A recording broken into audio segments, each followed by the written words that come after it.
तो जनाब, मेरा नाम विनय सैनी है और आपका स्वागत है हमारे यूट्यूब चैनल पर। आज हम बात करेंगे डिस्ट्रीब्यूटरशिप लेने से पहले आपको किन बातों का ध्यान रखना है, किन बातों पे कंपनीज से बात करनी है। जो उनके एम्प्लॉयज़ आएंगे आपसे बात करने के लिए, शुरू में आपको अप्रोच करने के लिए, तो आपको किन बातों का ध्यान रखना है।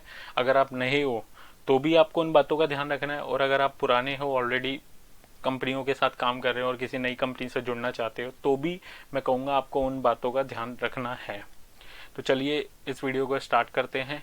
और अगर वीडियो आपको पसंद आए तो प्लीज़ वीडियो को लाइक करना, चैनल को सब्सक्राइब करना और जितना ज़्यादा हो सके इस वीडियो को शेयर करना। तो चलिए शुरुआत करते हैं। देखिए, सबसे पहली चीज़, अगर वो प्रोडक्ट नया है मार्केट में तो आपको किन बातों का ध्यान रखना है। अगर मान लो कि कंपनी बिल्कुल नहीं है और आप ही से श्री गणेश कर रही है, तो आपको किन बातों का ध्यान रखना है। आपको सिर्फ सिंपल सी बात का ध्यान रखना है कि आपको अगर प्रोडक्ट समझ में आता है हर एंगल से, प्राइस के एंगल से, क्वालिटी के एंगल से, और आपको लगता है उसकी सेल आएगी, तो आपको जो पहली बिलिंग करानी है, मैं हमेशा से बोलता हूँ, वो जितना हो सके उतने कम अमाउंट की करानी है। वो कितनी भी बड़ी बड़ी आपके सामने डींगे हाँक दे, कितनी भी बड़ी बड़ी कमिटमेंट कर दे कि हम ये कर देंगे, होरेका करेंगे, मॉडर्न ट्रेड करेंगे, जनरल ट्रेड करेंगे, इंस्टीट्यूशन करेंगे, या आपके सामने कि आपको ये स्कीम देंगे या इतना डिस्काउंट देंगे, इतना माल खरीदोगे, आपके सामने जो मर्जी बोल दे, वो जो मर्जी कह दे वो, पर आपको कम से कम अमाउंट की बिलिंग करानी है। और दूसरी चीज़ अब ये कि अगर आपके एरिया में वो प्रोडक्ट नया है, आपके लिए उस एरिया में वो प्रोडक्ट नया है और दूसरे मार्केट में ऑलरेडी वो प्रोडक्ट चल रहा है, तो इस सिचुएशन में आपको क्या करना है। जो दूसरे एरिया में, स्टेट में मान लो, या सिटी में कह लो, या दूसरे जोन में कह लो, वो प्रोडक्ट चल रहा है, उनके डिस्ट्रीब्यूटर से आपको कॉन्टैक्ट करने की कोशिश करनी है और उनसे आपको कुछ सवाल करने हैं। वो सवाल क्या होंगे? प्रोडक्ट की सेल के बारे में, कितनी सेल आती है, मंथ की आपकी कितनी सेल है, डेली आपका कितना माल निकल जाता है, प्रोडक्ट की क्वालिटी के बारे में, लोग पसंद कर रहे हैं नहीं कर रहे हैं, फीडबैक क्या है उसका, ठीक है, और रिटेलर का क्या फीडबैक है कि कंपनी रेगुलर बेसिस पे वो माल प्रोवाइड करा पाती है नहीं करा पाती, क्या पता पीछे से सप्लाई ही ना आती हो। बहुत सारे केसेस में ऐसा होता है कि कंपनी बहुत बार बोलती है कि माल ही नहीं है हमारे पास, तो वहाँ पे आपका नाम खराब होता है, वहाँ पे आपका बिजनेस सफ़र करता है। और सबसे इंपॉर्टेंट चीज़, कंपनी के वर्किंग स्टाइल पे, उनके एम्प्लॉयज़ कैसे हैं, ट्रस्ट वर्दी है या नहीं है। क्योंकि बहुत सारी सिचुएशन में मैंने देखा है, मुझे अच्छा नहीं लग रहा ये वर्ड यूज़ करते हुए, बट कुछ कंपनी के एम्प्लॉयज़ मैंने देखे हैं जो अपने डिस्ट्रीब्यूटर का पैसा लेके ही उड़ जाते हैं। मार्केट से पेमेंट निकाल ली रिटेलर से, 5,000, 10,000, जो भी 15,000, और उनके कंपनी से डिस्प्यूट चल रहे होते हैं, किसी भी तरीके से, अलग अलग तरीके से डिस्प्यूट चल रहे होते हैं, ठीक है। वो पेमेंट उन्होंने 10-15,000 उठाई और अपने गांव भाग गए। तो ऐसा बहुत सारे केसेस में देखा है मैंने। नेक्स्ट पॉइंट है हमारा कि अगर प्रोडक्ट पुराना है, ठीक है, तो प्रोडक्ट पुराना है, उस सिचुएशन में आपको ये जानना है सबसे पहले कि आपके एरिया में उस प्रोडक्ट को पहले कौन सप्लाई कर रहा था, पुराना डिस्ट्रीब्यूटर कौन है। उससे जाके आपको उसका कांटेक्ट निकालना है, उससे जाके मिलना है, उससे पूछना है आपने क्यों बंद कर दिया। देखिए, अब मुझे पता है वो जिसने बंद किया वो नेगेटिव चीज़ें ही बोलेगा, ठीक है। वो आपके ऊपर डिपेंड करता है आप कितनी चीज़ें, काम की चीज़ें उससे निकाल पाते हो और कितनी चीज़ें आपको अवॉइड करनी है, ठीक है।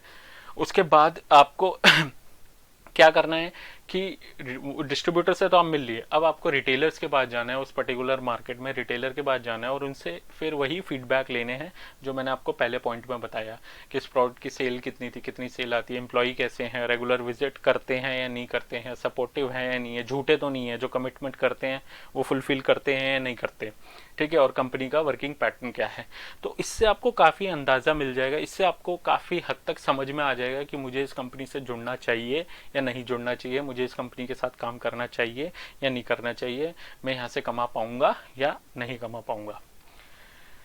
नेक्स्ट पॉइंट है हमारा फर्स्ट बिलिंग अमाउंट। देखिए, सबसे इंपॉर्टेंट पॉइंट है, मैं हमेशा हर वीडियो पे आपको बस समझाने की कोशिश करता हूँ और कहने की कोशिश करता हूँ कि अगर आपको कम से कम अपने जो लॉस होने के चांस वो कम से कम करने हैं ना, मिनिमाइज करना है उसको, तो पहला जो बिलिंग अमाउंट है किसी नई कंपनी से जुड़ते हैं वो बिल्कुल कम रखिए जितना हो सके, ठीक है। क्योंकि आपके सामने जब कंपनी वाले आते हैं ना, जब भी एसओ बैठेगा, एएसएम बैठेगा, ठीक है, वो आपके सामने बहुत सारी बातें करेंगे, आपके सामने बैठ के बोलेंगे कि हमारे उस स्टेट में तो डिस्ट्रीब्यूटर 10 लाख की सेल करता है, 15 लाख की सेल करता है, या उस जोन में तो डिस्ट्रीब्यूटर 15-20 लाख की सेल करता है, या उस सिटी में इतना करता है उतना करता है। और हो सकता है वो सच हो, मैं ये नहीं कह रहा वो झूठ होगा, हो सकता है वो सच हो, वो करते होंगे डिस्ट्रीब्यूटर, बट हर एक एरिया का अलग रिजल्ट आएगा। आप भी जानते हैं परचेजिंग पावर अलग होगी, उनका टेस्ट अलग होगा, उनका प्रोडक्ट सेलेक्ट करने का तरीका अलग होगा कस्टमर का। तो ज़रूरी नहीं है एक जोन पे 10 की सेल आ रही है तो दूसरे पे भी 10 की आएगी। तो आपको इनिशियली क्या करना है, उनकी बातों में बिल्कुल नहीं आना सबसे पहली बात, और 50,000 से मैक्सिमम 1 लाख तक जाना है और उतने की पहली बिलिंग करानी है। और उनको बोलना है कि जब मेरा ये माल बिक जाएगा 2 दिन में, 3 दिन में, 4 दिन में, जितने दिन भी आपके एम्प्लॉय में ऑर्डर ले आते हैं और मेरी पेमेंट आ जाएगी, मैं आपको दूसरी बिलिंग करा दूंगा। मैं आपको 5 दिन बाद फिर 1 लाख की कर दूंगा, फिर 10 दिन बाद फिर 2 लाख की कर दूंगा। ठीक है, तो आप छोटे छोटे इंटरवल में भी तो कर सकते हो यार, क्या जरूरत है एक बार में 5 लाख फंसाने का, क्या जरूरत है। तो आप इनके चक्कर में बिल्कुल मत आना, क्योंकि अपनी जॉब बचाने के लिए काम करते हैं एम्प्लॉय।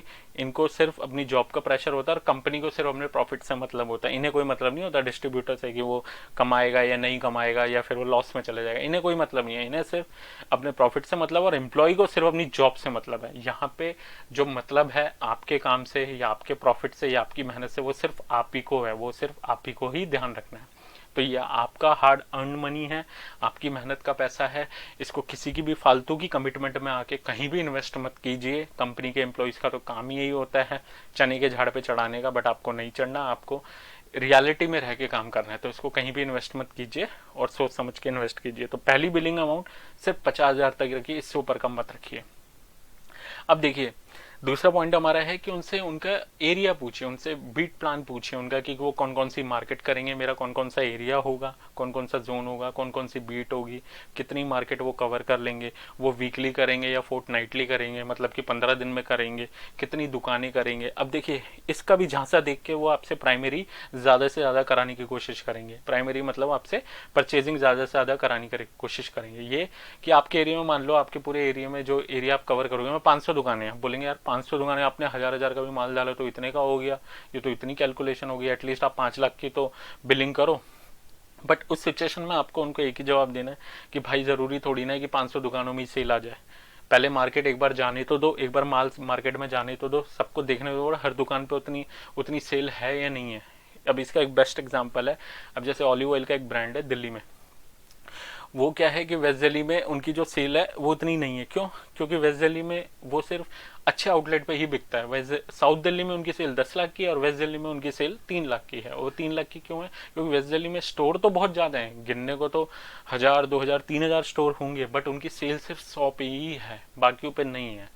तो उसके जो एम्प्लॉई है वो डिस्ट्रीब्यूटर से पता क्या क्या पैसा लगवा लेते हैं कि अरे 3000 आउटलेट है, आप इतना माल डालो, आप इतने की परचेज करो, इतना तो हम सब पे, अगर 1000 का भी माल डाला तो सोचो कितनों का हो गया, इतने का तो एटलीस्ट सेल करो। तो वो ये करके, ये बात बकवास करके उनसे पैसा लगवा लेते थे पहले।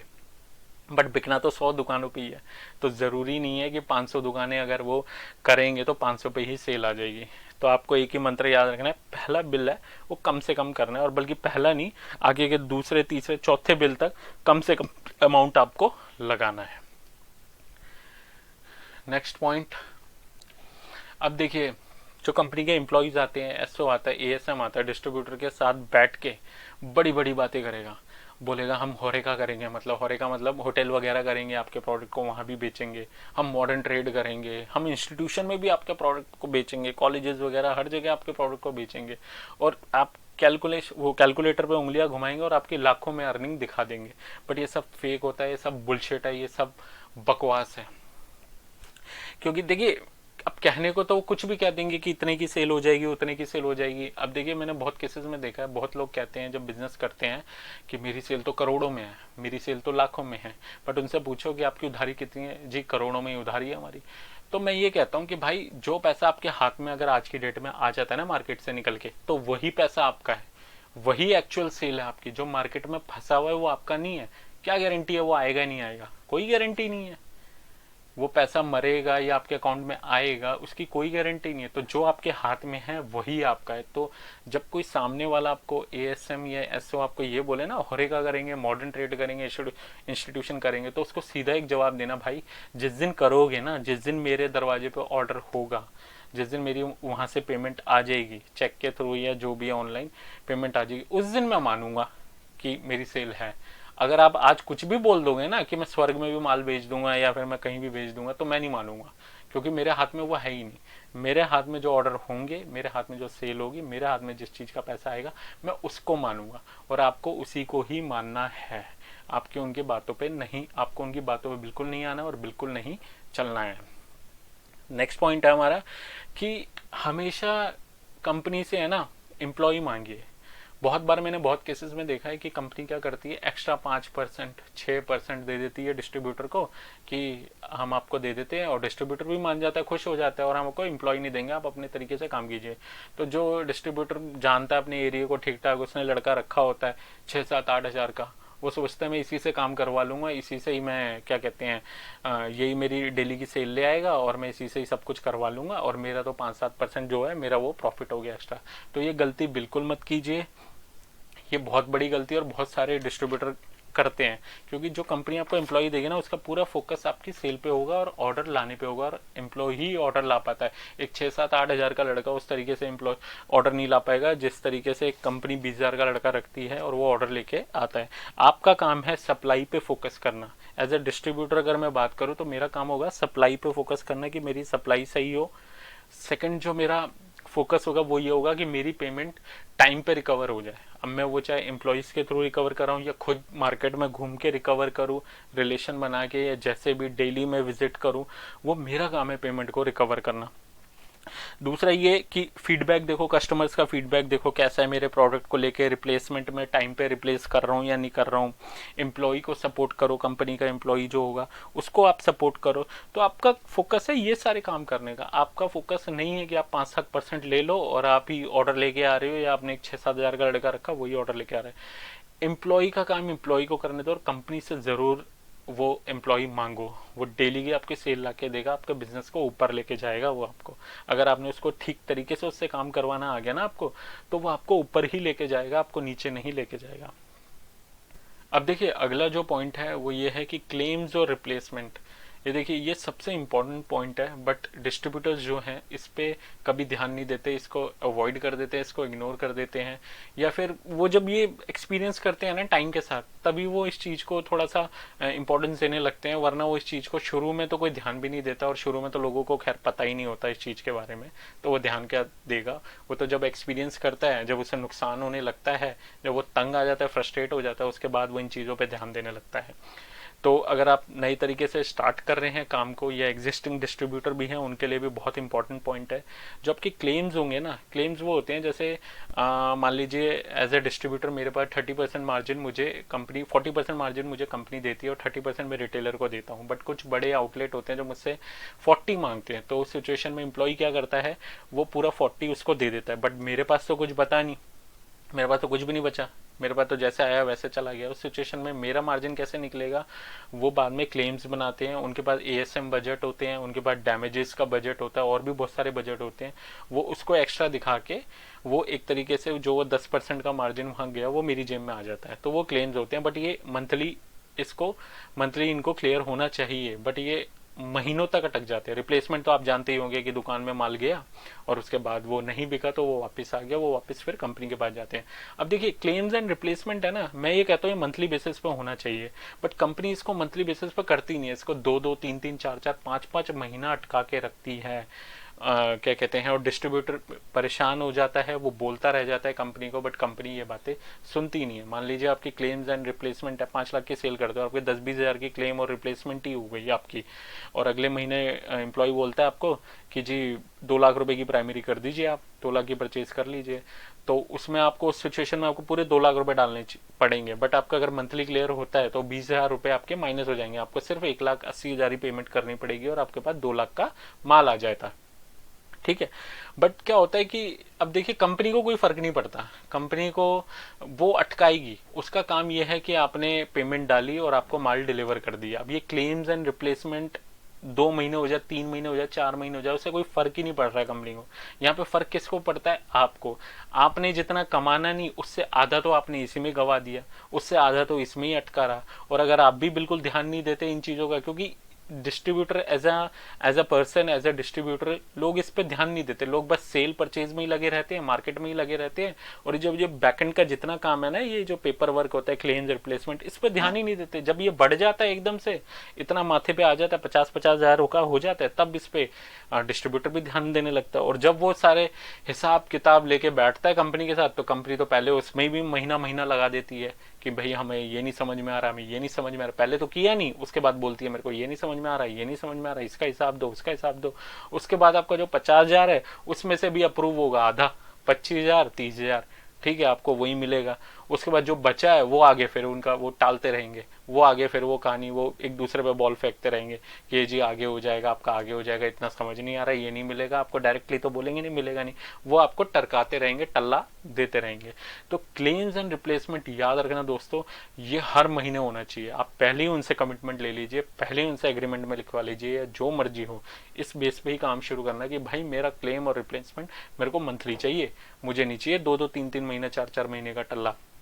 इससे आप ही सफर करोगे और कोई नहीं सफर करेगा। नेक्स्ट पॉइंट है एग्रीमेंट। देखिए आपके पास कंपनी के साथ आपका कोई एग्रीमेंट हो या ना हो, कोई फर्क नहीं पड़ता, बट आपके पास एक एग्रीमेंट जरूर होना चाहिए। कल को कंपनी ग्रो करेगी, उसकी सेल बढ़ती है, तो आपका एरिया वो काटे नहीं। आज आपको मान लिया एक पर्टिकुलर एरिया दे दिया, इसमें 200 दुकानें हैं, 300 दुकानें आपको करनी है, कल को मान लो सेल हो जाती है 10 लाख 15 लाख, तो कंपनी क्या करती है, दूसरा डिस्ट्रीब्यूटर खड़ा कर देती है। अब यहाँ पे तो भाई दूसरा डिस्ट्रीब्यूटर खड़ा कर दिया तो बस हो गया, फिर पंगा स्टार्ट हो गया। तो इससे क्या है, डिस्ट्रीब्यूटर टूट जाता है, वो इंटरेस्ट नहीं लेता है। और हाँ, ये भी जो पॉइंट है क्लेम एंड रिप्लेसमेंट वाला, यहाँ भी डिस्ट्रीब्यूटर टूट जाता है, कोई एफर्ट नहीं डालता, फोकस नहीं दिखाता काम में, और फ्रस्ट्रेट हो जाता है। मैंने बहुत डिस्ट्रीब्यूटर्स को देखा है, और फिर एक और थोड़े टाइम बाद उनका उस कंपनी से काम बंद हो जाता है। तो यहाँ पे नुकसान दोनों का है, लॉन्ग टर्म में कंपनी का भी नुकसान है, और डिस्ट्रीब्यूटर का तो नुकसान खैर है ही बेचारे का, वो तो फंस ही जाता है। वैसे ही एग्रीमेंट में आप जरूर लिखवा लीजिए कि भाई मेरे एरिया बिल्कुल नहीं काटोगे, चाहे यहाँ की सेल 10 लाख हो या 15 लाख की हो, मेरे क्लेम्स अगर आप रिप्लेसमेंट नहीं पूरी करोगे तो मैं पेमेंट नहीं लगाऊंगा। आप ये भी जरूर बोल देना कि मेरे क्लेम्स और रिप्लेसमेंट अगर आप मंथली नहीं करोगे तो मैं पेमेंट नहीं लगाऊंगा, मैं प्राइमरी नहीं करूंगा, ठीक है। तो उसके बाद यही एग्रीमेंट में आपको बोलना है कि भाई मेरा आप एरिया नहीं काटोगे, नहीं तो उसके बाद मैं बिजनेस नहीं करूंगा। ये आप अपने कॉन्ट्रैक्ट में उनसे लिखवा लेना। क्योंकि कंपनी क्या करती है कि दूसरा डिस्ट्रीब्यूटर खड़ा कर देती है। आपने अगर प्राइमरी नहीं कराई या आपने प्राइमरी कम करवाई किसी भी रीजन से, मान लो उन्होंने क्लेम्स ही नहीं पास किया आपके रिप्लेसमेंट और आप अड़ गए कि मैं तो कराऊंगा ही नहीं, तो फटाक से क्या है, एम्प्लॉय जो होंगे ना दूसरा डिस्ट्रीब्यूटर खड़ा कर देंगे, क्योंकि अपनी नौकरी बचानी है ना। वो तो नौकरी के ही सब कुछ है, वो आपका कुछ नहीं है, आपसे कोई रिश्ता नहीं है, वो सब दिखाने का है, रिलेशन बिहेवियर और वो जो व्यवहार है ना वो सिर्फ दिखाने का है, हाथी के दांत दिखाने के, खाने के कुछ और है। तो वो उनको सिर्फ अपनी नौकरी से मतलब है, वो बचानी। दूसरा डिस्ट्रीब्यूटर खड़ा कर देंगे, उससे प्राइमरी लगवा लेंगे और काम शुरू कर देंगे। नुकसान किसका होगा? आपका। तो इसलिए ध्यान रखना कि भाई, और हाँ दूसरी चीज ये कि हाँ अगर आपका एरिया ग्रो करता है, आपकी सेल बढ़ती है, 5 लाख से 10 लाख आती है, 15 लाख आती है, तो इस सिचुएशन में आपको इन्वेस्ट भी करना पड़ेगा सही तरीके से। आपके क्लेम्स टाइम पे जाते हैं, रिप्लेसमेंट होती है, आपकी सेल आ रही है, 15 लाख का एरिया बन जाता है, तो आपको भाई फिर इन्वेस्ट भी करना पड़ेगा, नहीं तो आप गलत हो जाओगे यहाँ पे। नेक्स्ट पॉइंट हमारा है मार्जिन कैलकुलेशन। वैसे ये पॉइंट इतना इंपॉर्टेंट है नहीं, क्योंकि जो पुराने लोग हैं वो तो खैर इस पॉइंट को अच्छे से जानते हैं, वो मार्जिन कैलकुलेशन में तो उस्ताद हैं। बट नए लोगों के लिए ही बताना चाहता हूँ मैं ये कि कंपनीज आती है, एम्प्लॉयज़ आते हैं आपके पास, एएसएम आता है, बैठता है, कैलकुलेटर पे उंगलियां घुमाता है, आपको 50 तरह की इनकम दिखा देगा कि आपका मार्जिन जी इतना है, इंसेंटिव आपको इतनी सेल पे इतना मिलेगा, स्कीम ये मिलेगा, आप तो जी लाखों कमा लोगे। इनकी बातों में आपको बिल्कुल नहीं आना है, आपको अपने दिमाग से डिसीजन लेना है। सिंपल आपका एक ही सवाल करना है कि भाई मुझे ये बता दे कि मेरे को एक प्रोडक्ट बेचने पे कितना बचेगा। बस आपने जिस दिन ये निकाल लिया ना मेरे को एक प्रोडक्ट बेचने पे इतना बचेगा, आपको पूरी कैलकुलेशन आ जाएगी, आपको पूरा पता लग जाएगा कि इतने प्रोडक्ट पे मैं इतना कमाऊंगा और इतनी सेल पे मैं इतना कमाऊंगा। इनकी बातों में बिल्कुल मत आना। सिंपल लैंग्वेज में पूछना, सिंपल लैंग्वेज में धंधा करो, सिंपल लैंग्वेज में पूछो और सिंपल तरीके से समझो। इसको ज्यादा कॉम्प्लिकेटेड बनाने की जरूरत ही नहीं है। इंसेंटिव स्कीम्स ये वो अटरम शटरम स्कीम्स दो भाई, रिटेलर्स के लिए दो, रिटेलर को भी स्कीम चाहिए होती है उसके लिए अलग से दो, बट आप अपना मार्जिन सिंपल पूछ लो कि 5 लाख पे जी मैं कितना कमाऊंगा, 10 लाख पे मैं कितना कमाऊंगा और एक पीस पे मैं कितना कमाऊंगा। बस उसको टैली कर लो, आपको समझ में आ जाएगा। बाकी इनकी बातों में बिल्कुल मत आना, एम्प्लॉयज की बातों में बिल्कुल मत आना, और जो पॉइंट मैंने आपसे डिस्कस किए इनको जरूर ध्यान में रखना। दोस्तों आपको वीडियो पसंद आए तो प्लीज इसको ज्यादा से ज्यादा शेयर कीजिए और चैनल को सब्सक्राइब कीजिए और लाइक जरूर कीजिए वीडियो को। Thank you so much. जय हिंद।